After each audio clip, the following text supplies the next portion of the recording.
always had a little trouble with Piaget because I have known children under 6 who clearly have abstract thoughts. Sure. And similarly, when you say there's a stage of growth that all kids have to go through, I mean, I remember my younger son as an infant saying thank you with his eyes.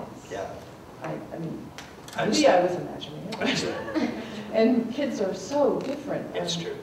Would you Yeah, let me address that. Part of Piaget was one of those great pioneers, and like all of the great early developmental pioneers, the greatest and the one that still works, and I won't get off that, is James Mark Baldwin, who was an American, and he was writing around 1900, and he had astonishingly 3 major lines of development, which were aesthetic or artistic, cognitive or scientific, and moral. And he had 7 or 8 levels that they would go through. This is an American psychologist. And the highest level was cosmic consciousness. I mean, this is as integral a kind of psychograph as you can get. The guy was a genius. And then he fell a little bit out of favor in America because America went heavily behavioristic. At the end of his life, just because he wanted to, he moved to Paris and began teaching. And one of his students was Piaget.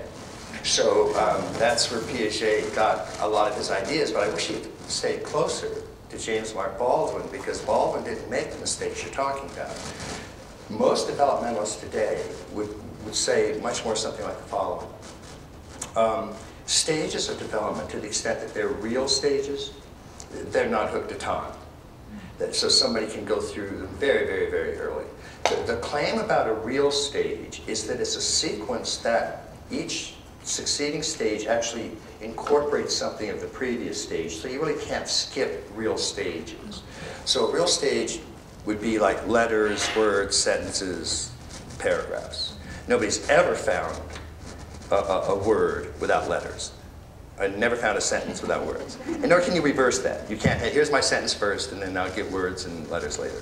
Atoms, molecules, cells, also. Real stages, we just know of no exceptions. But the actual chronology can just go at almost any time. And a lot of it's true, a lot can really compress it.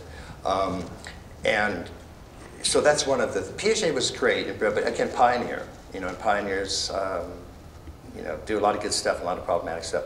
The other thing that all the early pioneers did very briefly, including Claire Graves, to some extent Jane Lovinger, to some extent Kohlberg, is they all sort of thought their own developmental line was kind of the only real one.